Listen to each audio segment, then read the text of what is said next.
Hello दोस्तों, नमस्कार। कैसे हैं आप सब? उम्मीद करता हूं अच्छे होंगे, खुश होंगे। मैं आपका दोस्त कुमार मोरवाल स्वागत करता हूं टॉपर टिप्स पर। परसेंटेज में हमने अब तक बहुत कुछ सीख लिया है और उसके आगे की कहानी पर हम चर्चा करते हैं। तो सब लोग तैयार हैं? यस और नो? Very good. चलो आगे बढ़ते हैं। तो आगे की जो कहानी है हमारी, परसेंटेज का हम पार्ट 11 पढ़ रहे हैं। ये टेबल जो है वो याद सबको हो गई होगी अब तक तो, क्योंकि इस टेबल का बहुत यूजेज रहता है परसेंटेज चैप्टर पढ़ने में। और ये मैं कई बार कहता हूं आपसे, हर बार ये कहता हूं कि आपको जो है ये टेबल कंठस्थ याद हो जानी चाहिए। कई बार क्या होता है कि टेबल को कंठस्थ याद नहीं करने की स्थिति ऐसी भी होती है कि जो बच्चे दिमाग से एक्स्ट्रा ऑर्डिनरी होते हैं, वो तो क्या है कि जो भी डेटा दिया हुआ होता है उसका तुरंत से कैलकुलेट करके वो निकाल लेते हैं, लेकिन ये याद होने से वो कैलकुलेशन आपकी कम हो जाएगी, है ना। तो चलो आज हम जो पढ़ने जा रहे हैं वो है कंपैरिजन। वो है कंपैरिजन। कंपैरिजन से मतलब क्या है?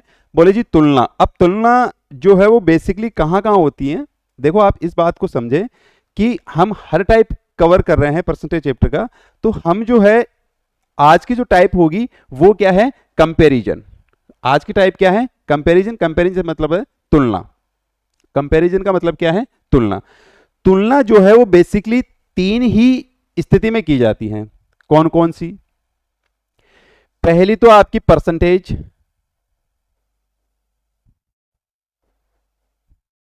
ठीक है।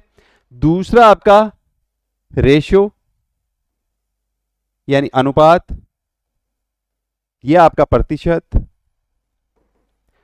और तीसरा आपका रहता है फ्रैक्शन। देखा जाए तो तीनों का मतलब एक ही होता है ना। अब बात यह आती है कि हम कंपैरिजन अगर पढ़ रहे हैं तो इन सब से हमें क्या मतलब है, यानी हम इनसे कंपैरिजन कैसे करेंगे। देखो आपको जो सवाल दिए हुए होंगे उन सवालों में कुछ तो वैल्यू दी हुई होगी और कुछ सवालों में आपको वैल्यू नहीं दी हुई होगी। तो ऐसी स्थिति में आपसे सवाल में पूछेगा कि भाई इनका रेशियो क्या है, या फिर इनका फ्रैक्शन क्या है, या फिर इनका परसेंटेज क्या है, या परिवर्तन परसेंटेज वगैरह कुछ भी आपसे पूछ सकता है। तो ऐसी स्थिति में आपको एक चीज जो मेन बात है वो ये ध्यान रखने लीजिए, और वो क्या है कि कंपैरिजन करते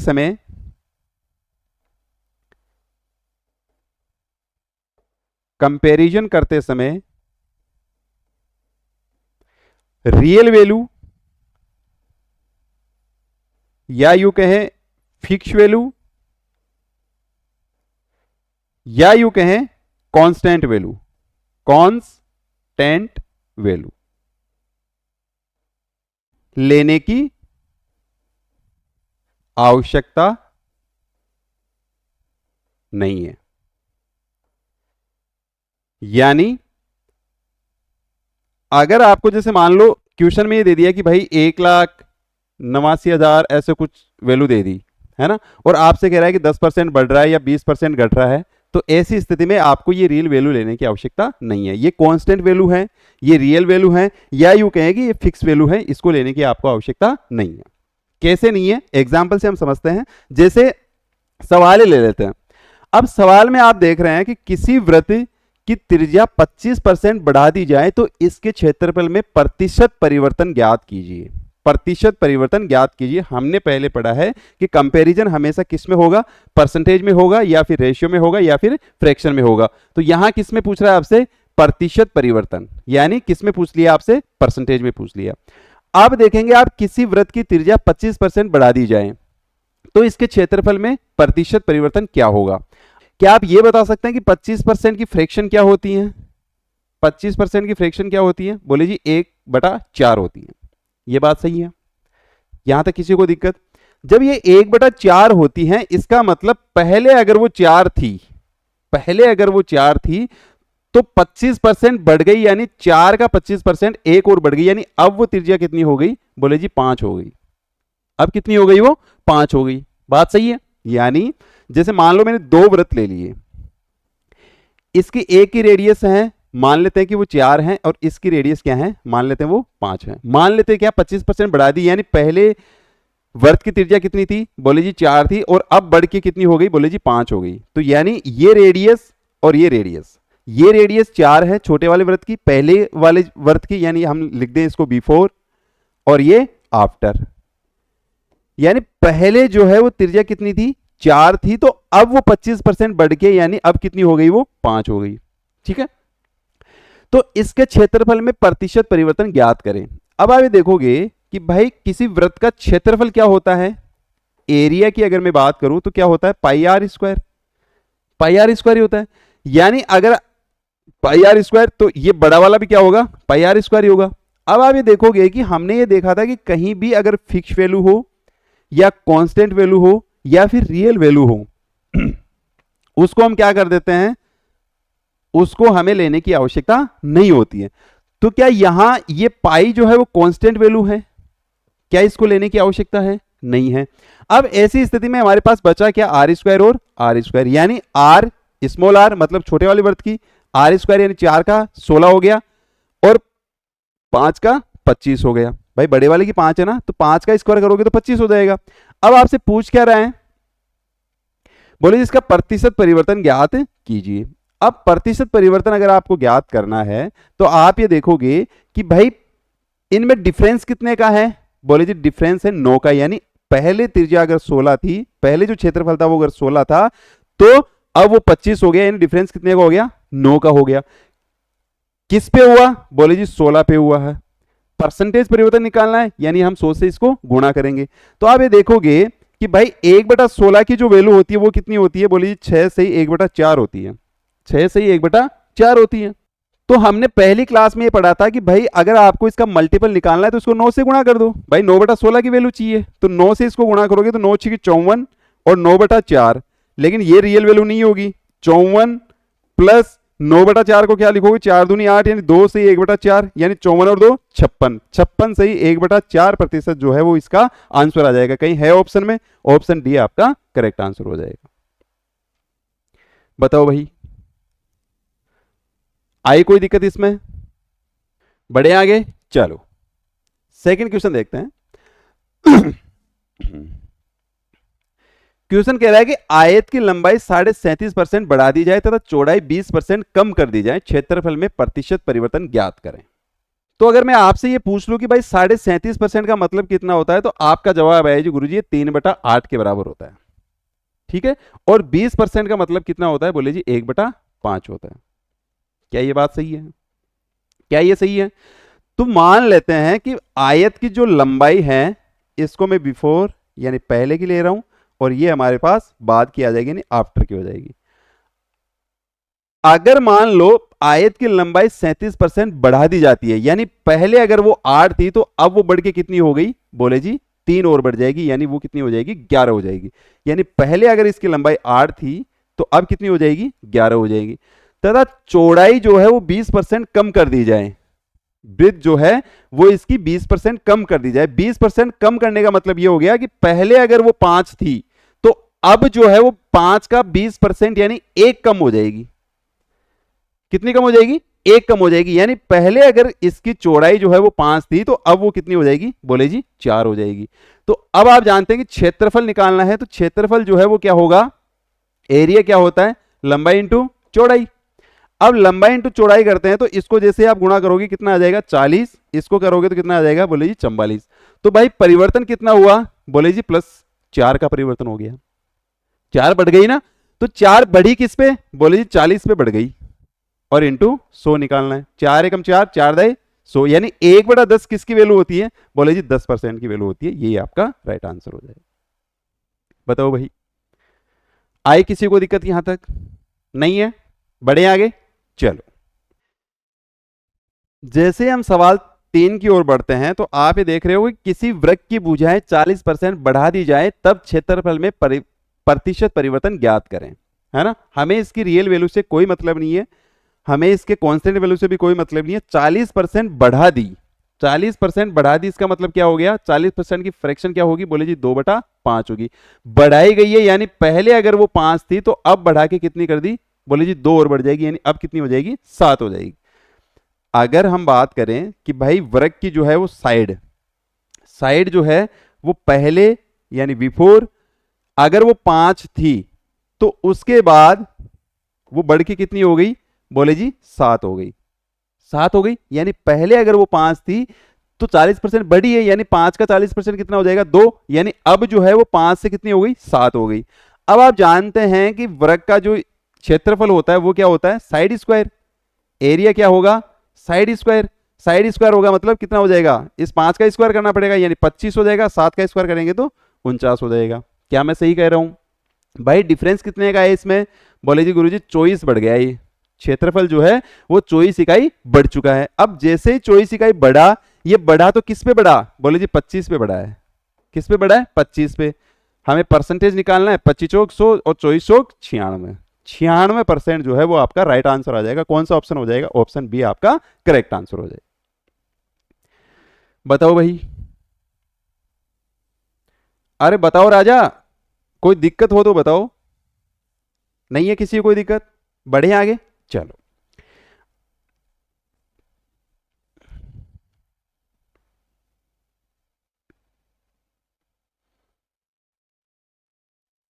एक ये डियर लाइफ नाम का बच्चा है जो लिख रहा है सर घरवाले शादी के लिए पीछे पड़े हुए हैं, शादी कर लूं क्या?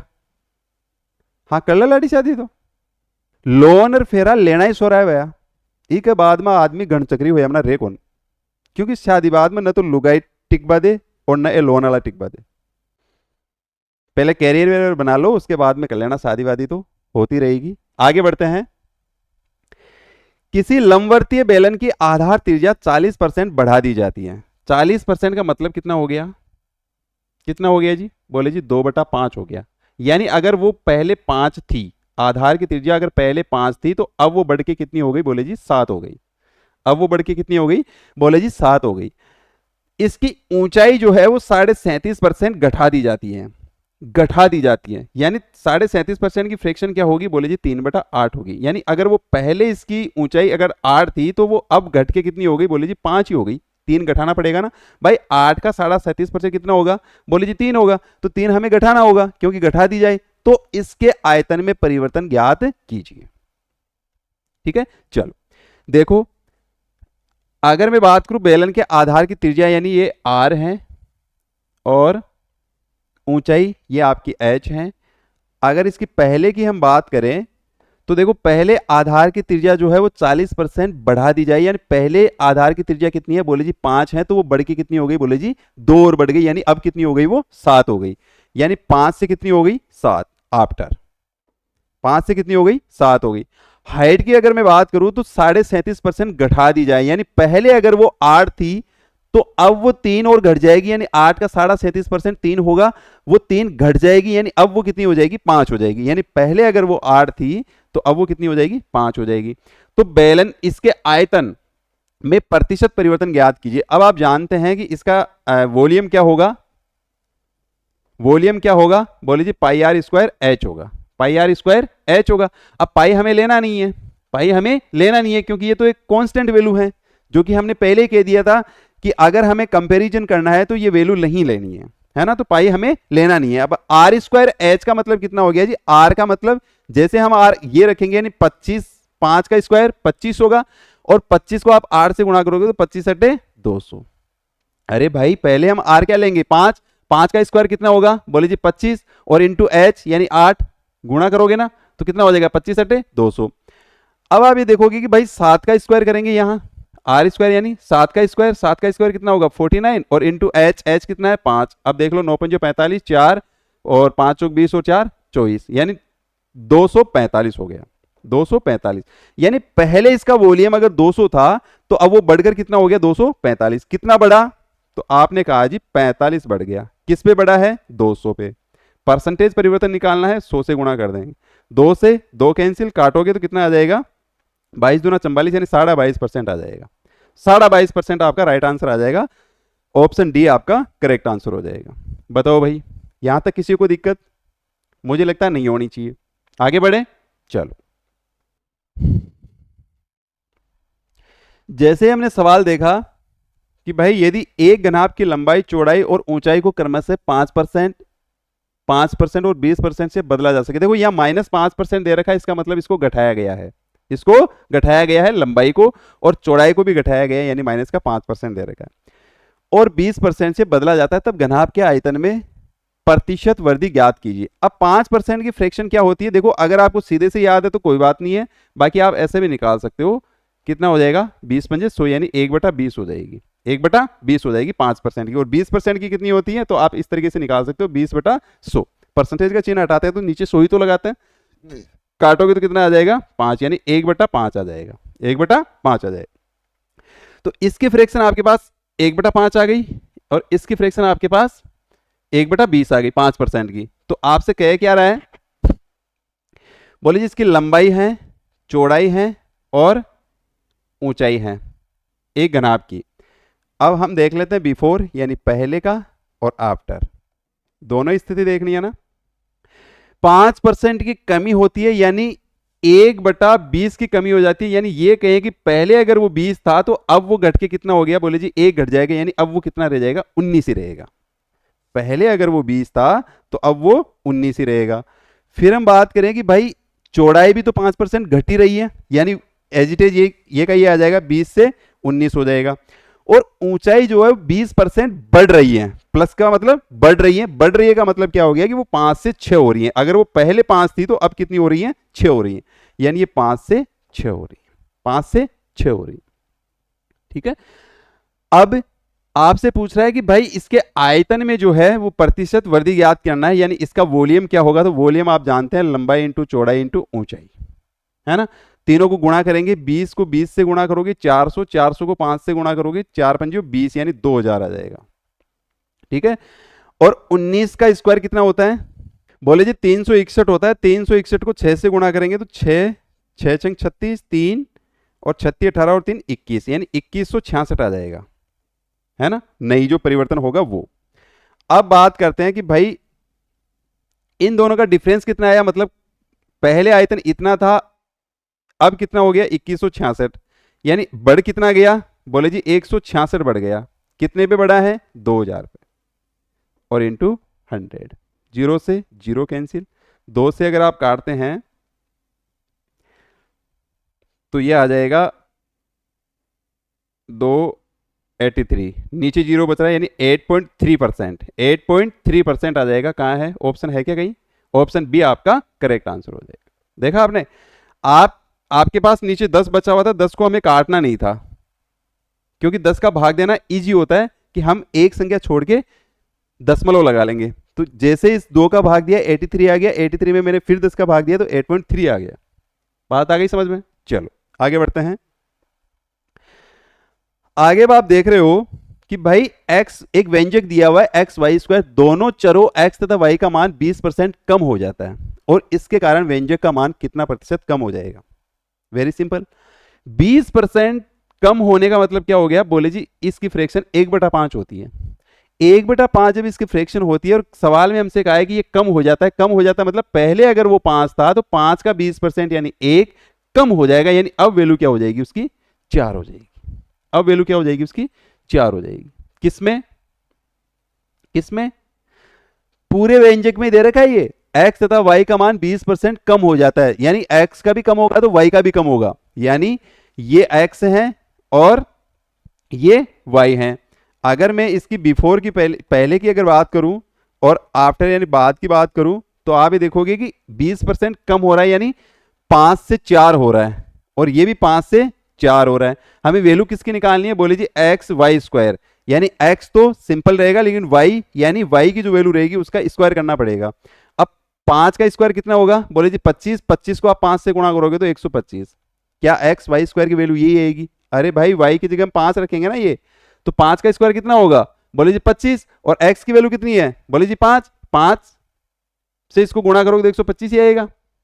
अब ये देखोगे कि यहां 4 की वैल्यू, 4 का स्क्वायर करोगे 16, और 16 को 4 से गुणा करोगे तो 64 आ जाएगा। आप ये बात करेंगे कि भाई कितने की वृद्धि हुई, तो घटा दो इसको, कम हो रहा है ना, हाँ तो कम हो जाएगा, तो घटा दो इसको। देखो 15 में से अगर 4 जाएगा तो कितना बचेगा, 5 में 4 गया 1, और 12 में से 6 जाएगा तो 6, 61 बच रहा है।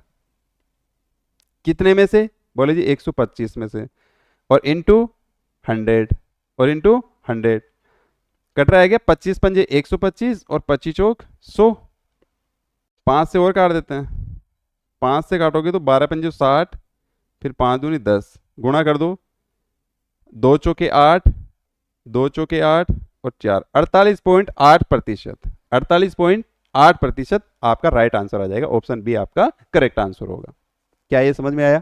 अरे भाई इसको इसमें से लेस करोगे तो -61% कम, सॉरी -61 कम हो जाएगा। कम होने के लिए कह रहा है तो कम हो जाएगा। कम कितने में से हो रहा है? बोले 125 में, यानी पहले इसका मान 125 था, लेकिन अब जो है वो कितना हो गया? 64 हो गया, यानी 61 की कमी हो गई। किस में से हुई? 125 में से। हमें परसेंटेज परिवर्तन निकालना था, 100 से इसको गुणा कर दिया, 5 से काटा, सॉरी 25 से ही उड़ा दिया इसको, 25 पंजे 125, तो 25 चौक 100, फिर 5 से इसको काट दिया, 12.2 आ गया, 12.2 को 4 से गुणा कर दिया, 48.8% आ गया। बताओ भाई, कोई दिक्कत यहां तक नहीं होनी चाहिए। बढ़े आगे, चलो अब देखते हैं ये सवाल। सवाल आपसे कह रहा है कि किसी नगर की जनसंख्या 1,89,000 है, 4/9 लोग पुरुष तथा अन्य महिलाएं हैं, 50% पुरुष विवाहित हैं। जिसमें से हमें निकालना है विवाहित जनसंख्या प्रतिशत ज्ञात करें और विवाहित महिला प्रतिशत ज्ञात करें। देखो राजा, किसी नगर की जनसंख्या 1,89,000 है, हमें इस वैल्यू से कोई मतलब नहीं है। क्यों? क्योंकि हमें तो क्या निकालना है? प्रतिशत परिवर्तन निकालना है ना। तो हम ऐसी स्थिति में रियल वैल्यू को काम में नहीं लेते हैं। 4/9 लोग पुरुष हैं। इस 4/9 का मतलब क्या है कि भाई 4/9 लोग पुरुष हैं, यानी 4 इसमें अगर पुरुष हैं, यानी ये टोटल पॉपुलेशन हो गई आपकी, टोटल पॉपुलेशन। यहां लिख देता हूं, ये अगर आपकी टोटल पॉपुलेशन है, टोटल पॉपुलेशन, अगर टोटल पॉपुलेशन 9 है तो इसमें से 4 तो पुरुष हैं। इसमें से कितने पुरुष हैं? 4 पुरुष हैं, यानी ये क्या है? ये मेल है। अगर मान लो टोटल पॉपुलेशन 9 है, इसमें से 4 मेल हैं, तो भाई फीमेल कितनी रहेगी? क्या 5 ही रहेगी? टोटल पॉपुलेशन 9 है, जिसमें से 4 जो है वो मेल है, तो फीमेल कितनी रहेगी? 5 यूनिट रहेगी। 5 यूनिट रहेगी ना। अब आपसे कह रहा है कि जिसमें से 50% पुरुष विवाहित हैं। पुरुष कितने हैं? बोले जी 4 हैं, ये 4 मेल हैं। 50% पुरुष विवाहित हैं, यानी इसका 50% कितना होगा? बोले जी 2 होगा। यह आपका मेरिड है, यह आपका मेरिड रेशियो आ रहा है। ठीक है, विवाहित जनसंख्या प्रतिशत ज्ञात करें। अब जाहिर सी बात है कि भाई 50% अगर मान लो सवाल की कंडीशन के अनुसार 50% पुरुष जो है वो विवाहित हैं, तो भाई 50% विवाहित है, तो अगर मान लो 4 में से 2 विवाहित है, तो 2 तो महिलाएं भी तो रही होगी। विवाह किससे किया होगा इसने? इन लोगों ने विवाह किससे किया होगा? महिलाओं से तो किया होगा। तो भाई 2 अगर पुरुष विवाहित हैं, तो 2 साथ में महिलाएं भी विवाहित हैं। अब ये टोटल जो है आपसे पूछ रहा है विवाहित जनसंख्या प्रतिशत ज्ञात कीजिए। तो विवाहित कितने हैं? 2 और 2 4, 2 और 2 4, कितने में से? बोले जी टोटल पॉपुलेशन में से, यानी 9 में से कितना आ जाएगा? 100। अब 1/9 का मतलब कितना होता है? बोले जी 11 सही। 1/9 होता है किसका? 1/9 का मतलब, तो क्योंकि हमें तो 4/9 की वैल्यू निकालनी है, तो 4 चिपका दो यहाँ, 4 4, यानी 44 सही 4/9%। अब ऑप्शन में अगर अपन चलते हैं तो देखो सेकंड वाला निकालने की आवश्यकता नहीं पड़ेगी, लेकिन 44 सही 4/9 दो जगह वैल्यू दी हुई है। ठीक है, सेकंड देखो विवाहित महिला प्रतिशत। अब विवाहित महिलाएं कितनी हैं? बोले जी 2 हैं। कितने में से? कितने में से हैं? बोले महिलाओं की संख्या तो 5 ही थी, और इंटू 100 काटोगे तो आपके पास आ जाएगा 20 पंजे 100, 20 दूना 40, यानी 40 सेकंड का आंसर होगा 40 और फर्स्ट का आंसर होगा 44 से 4/9 है कहीं ऑप्शन में। ऑप्शन बी आपका करेक्ट आंसर हो जाएगा। बात पल्ले पड़ी? पड़ी क्या बात पल्ले? चलो आगे बढ़ते हैं। एक व्यक्ति अपनी आय का 60% खर्च करता है। यदि व्यक्ति की आय 15% बढ़ती है तथा वेज जो है वो 15% बढ़ता है, यानी व्यक्ति की जो इनकम है वो भी 15% बढ़ रही है और एक्सपेंडिचर भी 15% बढ़ रहा है, तो बचत में प्रतिशत परिवर्तन ज्ञात करें। देखो एक व्यक्ति है जिसकी इनकम दे रखी है, एक्सपेंडिचर दे रखा है और उसकी सेविंग दे रखी है। कह रहा है कि 60% खर्च करता है। अब 60% का मतलब अगर आपको सीधे सीधे पता है तो ठीक है, नहीं तो ऐसे भी निकाल सकते हो 6/10 3/5, 3/5, 3/5, यानी 60% का मतलब कितना हो गया, बोले जी 3/5। या इसको 100 मान के करते हैं। देखो ऐसे तो बहुत कर लिए, अब 100 मान के बताता हूं कि 100 मान के कैसे करते हैं। अगर मान लो उसकी इनकम 100 थी, उसकी इनकम 100 थी, इसमें से वो 60% खर्च करता है, 60% उसने खर्च कर दिया। 60% जैसे ही खर्च करता है, ये खर्च कर दिया, तो भाई उसके पास सेविंग कितनी रह गई, बोले जी 40 रह गई। कितनी रह गई, बोले जी 40 रह गई। व्यक्ति अपनी आय का 15% बढ़ता है। यदि व्यक्ति की आय 15% बढ़ती है, यहां से अगर उसकी आय जो है वो 15% बढ़ती है, तो इस 100 का 15% कितना होगा, बोले जी 15 हो जाएगा। यानी नई वैल्यू क्या आ जाएगी, ये अगर बिफोर वाला है तो ये हो जाएगा आपका आफ्टर का, ये क्या हो जाएगा, आफ्टर का यानी बाद का। और 15% इसका वे बढ़ रहा है। अब इस 60% का 15% अगर आप निकालते हो, 15%, 15×6 = 90। भाई 60 का अगर आप 15% निकालते हैं तो 0 से 0 कैंसिल, 5 × 3 = 15, 5 दूनी 10, 3 से अगर काटते हो तो 3 आ जाएगा, 3 × 3 = 9, यानी ये जो है वो +9 हो जाएगा, यानी कितना हो जाएगा, 69 हो जाएगा, है ना। अब ऐसी स्थिति में आप देखोगे कि भाई 115 में से अगर आप 115 में से 69 आप निकालते हैं तो कितना आ जाएगा, घटा दो इसको, 15 में से 9 गया तो 6, और 10 में से 6 गया तो 4, 46। यानी पहले जो उसकी बचत थी वो 40 थी, और अब बचत कितनी हो गई, 46। कितने की बचत हो गई, बोले जी 6 की बचत हो गई। कितने में से, बोले जी 40 में से। कितने में से हो गई, 40 में से, यानी 6/40 और इंटू 100, 0 से 0 कैंसिल, 2 से अगर काटते हो 2, ये 3, ये 5 और 5 थी, 15% हो गया। है कहीं ऑप्शन में, ऑप्शन डी आपका करेक्ट आंसर हो जाएगा। भाई होता क्या है, जो सेविंग होती है ना, वो इनकम माइनस एक्सपेंडिचर ही तो होता है, इनकम माइनस एक्सपेंडिचर होता है। अब इनकम जो है उसकी हमने मान ली कि वो 100 थी, और फिर 60% उसने खर्च कर दिया था, तो बची कितनी सेविंग, 40 की।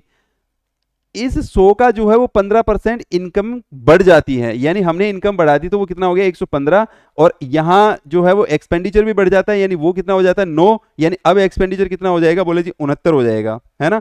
115 उसकी इनकम है और एक्सपेंडिचर उसका यानी खर्च जो है वो 69 है, तो सेविंग हमें निकालनी है, तो 115 में से 69 ही तो निकालेंगे, कितना आ जाएगा, 46। बोले जी कितने की बढ़ोतरी हुई उसकी बचत में, बोले जी 6 की हुई। कितने में से, 40 में से, और इंटू 100, यानी इसका परसेंटेज निकल के आ गया 15%। यही आपका राइट आंसर होगा। बताओ भाई, यहां तक किसी को दिक्कत नहीं होनी चाहिए, बढ़े आगे। चलो देखो, एक व्यक्ति अपनी आय का 75% खर्च करता है। यदि व्यक्ति की आय 20% बढ़ती है तथा वे 10% बढ़ता है, तो बचत में प्रतिशत परिवर्तन ज्ञात करें। देखो सेम सवाल है, क्या आप इसको कर सकते हैं, यह आपका SW है। इसका आंसर जो है वो आप कमेंट में देंगे। एक व्यक्ति इतने इतने रुपए खर्च करता है, यदि आय तथा व्यय में 19% तथा 13% वृद्धि हो, तब बचत में प्रतिशत परिवर्तन ज्ञात करें। अच्छा, मुझे आपसे आपको एक चीज और सिखानी थी, वो क्या है, यहीं से देखते हैं। देखो मैं कह रहा हूं कि भाई 15 से अगर 9 बढ़ रहा है, 15 से अगर खर्चा 9 है, तो क्या ये वैल्यू 6 ही आ जाती है। तो हमें ये रामायण करने की आवश्यकता ही नहीं थी, नहीं थी ना। हमें ये स्टेप आगे बढ़ने की आवश्यकता ही नहीं थी। हम चाहते तो यहीं से आंसर निकाल लेते, हम चाहते तो यहीं से आंसर निकाल लेते। अब देखो कुछ ऐसा ही करते हैं, ये सवाल आपके लिए SW का है, इसमें देखते हैं। कह रहा है कि एक व्यक्ति 8,550 रुपए आय में से 5700 रुपए व्यय करता है, खर्च कर देता है। तो देखो ऐसे सवालों में क्या करते हैं, आप ये वैल्यू लीजिए, 8,550 में से 5700 रुपए वो खर्च कर देता है।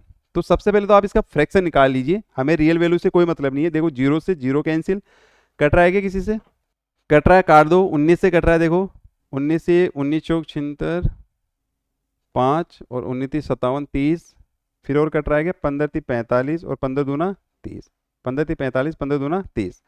अब आपके पास वैल्यू ये आ गई 3 और 2।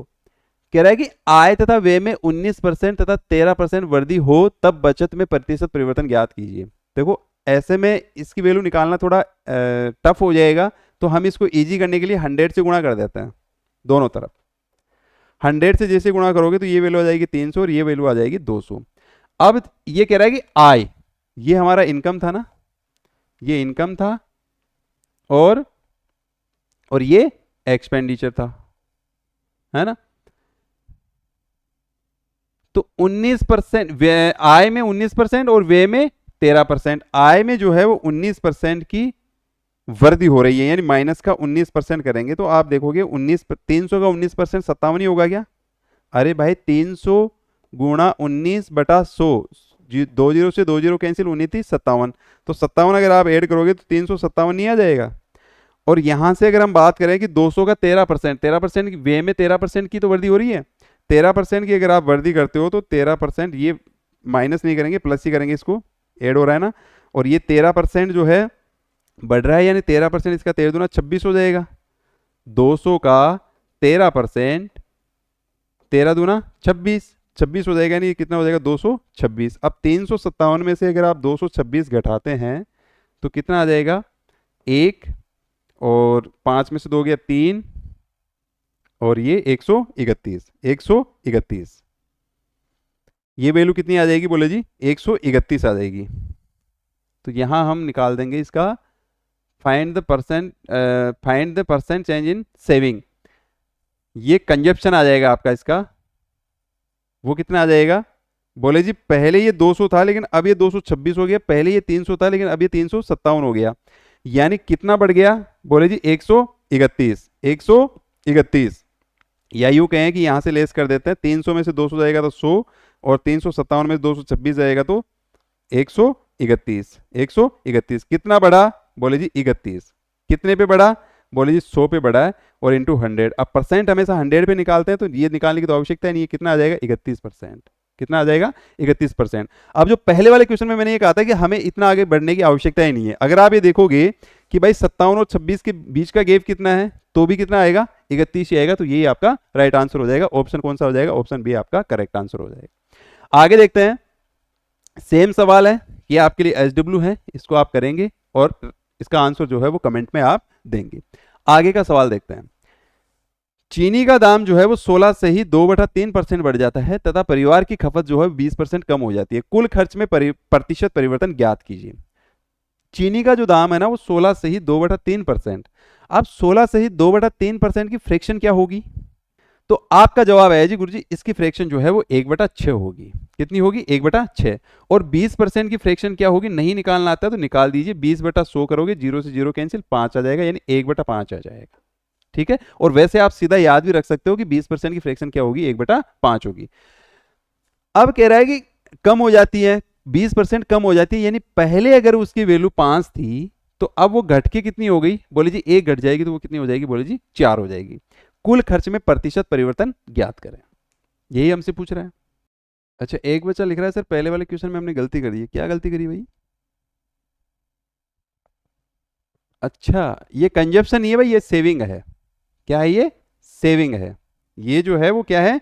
सेविंग है। अरे भाई इनकम में से अगर एक्सपेंडिचर घटा दोगे तो सेविंग ही तो आएगी, है ना। तो ये कंजप्शन नहीं है। आगे चलते हैं।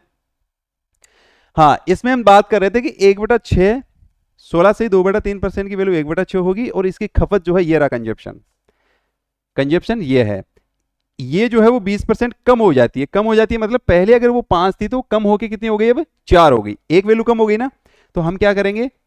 प्राइस, चीनी का दाम, प्राइस और कंजप्शन, तो हमारे पास जो है वो निकल के क्या आ जाएगी वैल्यू? एक्सपेंडिचर। यानी इन दोनों को अगर हम मल्टीपल करते हैं, प्राइस और कंजप्शन को अगर हम मल्टीपल करते हैं, तो हमारे पास क्या वैल्यू निकल के आ जाती है? एक्सपेंडिचर की। यानी किसकी आ जाती है? खर्च की। तो प्राइस जो है वो 16 से ही 2/3% बढ़ी है, यानी अगर वो उसकी प्राइस जो है वो पहले अगर 6 थी, पहले अगर वो 6 थी तो अब बढ़ के कितनी हो गई बोले जी? 7 हो गई।